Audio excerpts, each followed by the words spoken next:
Hello everyone, how are you all. इससे पहले हम जो फेमस ड्रामेटिस्ट थे एस्किलिस, उनके बारे में बात कर चुके हैं। आज हम बात करेंगे सोफोक्लिस के बारे में। तो जो सोफोक्लिस थे वो 497 में इनका बर्थ हुआ था बिफोर क्राइस्ट, और 406 में इनकी डेथ हो गई थी। ऑलमोस्ट 90 ईयर तक इन्होंने अपना लाइफ टाइम स्पेंड किया था। तो जो सोफोक्लिस थे वो एस्किलिस से तो पहले थे और यूरिपिडिस के एस्किलिस के बाद में थे। सॉरी, आफ्टर एस्किलिस और बिफोर यूरिपिडिस। एस्किलिस के बाद में थे और यूरिपिडिस से पहले के टाइम में थे ये।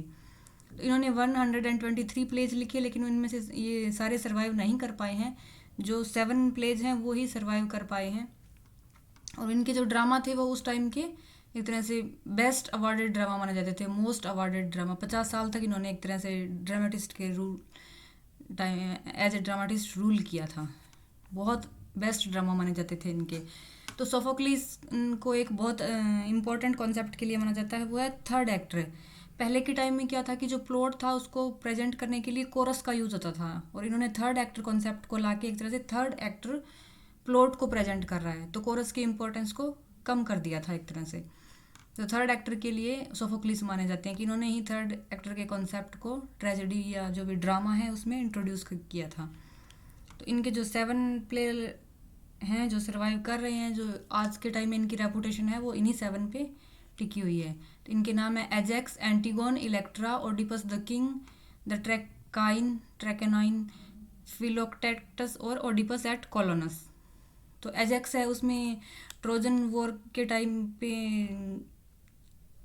जो उस time Ajax tells the story of the legendary Trojan war hero जो था, वो एक तरह से एथेना गॉडेस से रेवेंज के चक्कर में मैड हो जाते हैं, उसकी स्टोरी है।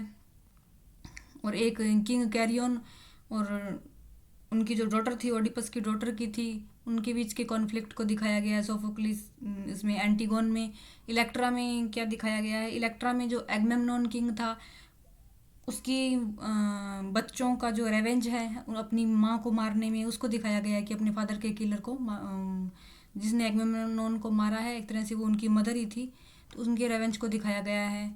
और ओडिपस द किंग ये बहुत ही इंपॉर्टेंट एक तरह से मास्टरपीस है सोफोक्लिस का। और हरक्यूलस को डेथ ऑफ हरक्यूलस दिखाया गया है ट्रैकाइन में, और इनमें फिर ट्रोजन वॉर को दिखाया गया है फिलोक्टेक्टस में। और ओडिपस एट कोलोनस में ओडिपस की डेथ को दिखाया गया है। और उसके 5 साल बाद ही सोफोक्लिस की खुद की डेथ हो जाती है। तो ये जो इसके 3 प्लेज हैं, Oedipus the King, Oedipus at Colonus और एंटीगोन, इनको थीबियन प्ले भी बोला जाता है एक तरह से। थीबन ट्रायोलॉजी बोल सकते हो, थीबन प्ले बोल सकते हो, ये 3 प्ले हैं। बाकी तो इतने इम्पोर्टेंट नहीं है। जो ये ओडिपस द किंग है या इसको ओडिपस रेक्स भी बोलते हैं, ये बहुत इंपॉर्टेंट माना जाता है। सोफोक्लिस का यही वर्क है जिसमें से एग्जाम में हमेशा क्वेश्चन आते हैं, तो ये बहुत इंपॉर्टेंट है। ये एक ही कवर करना जरूरी है, बाकी कोई ज़रूरी नहीं है। बस अगर आप इनको थोड़ा सा उनके बारे में पता है तो ठीक है, नहीं है तो भी कोई बात नहीं, चलेगा। तो इसमें कैरेक्टर क्या होते हैं, किंग लुइस होता है, क्वीन जोकास्टा होती है। इसकी स्टोरी ये है कि किंग लुइस और क्वीन जोकास्टा का बेटा होता है ओडिपस जो होता है। तो उसके बर्थ के टाइम पे एक ओरेकल, एक भविष्यवाणी होती है कि ये ही अपने बाप को, ये बच्चा बड़ा होकर एक तरह से किंग लुइस को मारेगा। तो किंग लुइस इसे डर जाता है और वो क्वीन को बोलता है कि इसको ख़त्म कर दो। जब वो छोटा सा इन्फेंट होता है, छोटा सा बेबी होता है, इसे ख़त्म तो नहीं होता है, पर वो एक शेफर्ड को देती है कि तू इसको ले जा और यहाँ से दूर चला जा।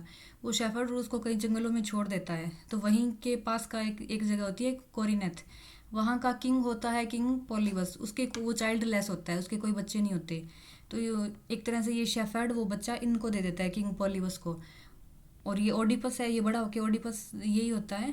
ओडिपस बड़ा होके एक तरह से किंग पॉलीबस के महल में वहीं पे बड़ा होता है, एज ए चाइल्ड ही बड़ा होता है। बड़ा होता है तो उसको पता चलता है कि जो किंग पॉलीबस है वो मेरे रियल फादर नहीं है, मेरे रियल फादर कोई और है। तो इधर उधर से र्यूमर फैलते रहते हैं, वो सुन के वहाँ से निकल पड़ता है।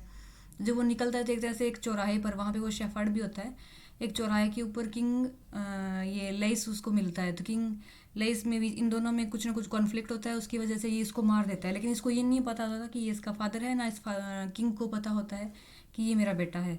और ये अपनी माँ जोकास्टा से मैरिज कर लेता है। तो बाद में इसको बहुत टाइम बाद पता चलता है कि जो प्रोफेट है, जो ब्लाइंड प्रोफेट था जिसने प्रोफेसी की थी कि ये इनका जो बच्चा होगा वो अपने बाप को मारेगा, उसका नाम था टायरेसियस।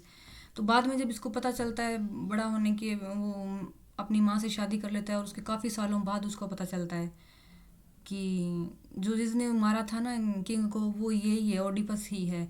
तो एक तरह से बेटे ने बाप को मार दिया। जब क्वीन को ये पता चलता है, फिर उस सेफर्ड को बुलाया जाता है। वो सेफर्ड बताता है कि हाँ यही वो बच्चा था जो मैंने किंग पॉलीबस को दिया था। तो ये डिस्कवर हो जाता है कि जोकास्टा इसकी माँ है और जिसको मारा था वो इनके फादर हैं। तो इस एक तरह से ये सीक्रेट जब रिवील होता है तो जोकास्टा अपने आप को मार लेती है, हैंग कर लेती है। और ये ओडिपस है, ये भी एक तरह से, इसको तलवार या कुछ मिलता नहीं है सुसाइड करने के लिए, तो वो अपनी ड्रेस से ही गोल्ड की पिन्स निकालता है और अपनी आंखें फोड़ लेता है। इनके दो बच्चे होते हैं, दो डॉटर्स होती है, एंटीगोन और इसमेने। यही इसकी स्टोरी होती है। इसके बाद जो थर्ड प्ले राइट हैं उस टाइम के, ग्रीक टाइम के, वो हैं यूरिपिडीज।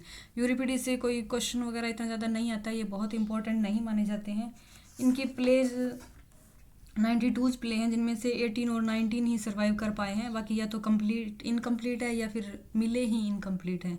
पर इनमें से कोई क्वेश्चन नहीं आता है, ये कोई बहुत इंपॉर्टेंट नहीं है।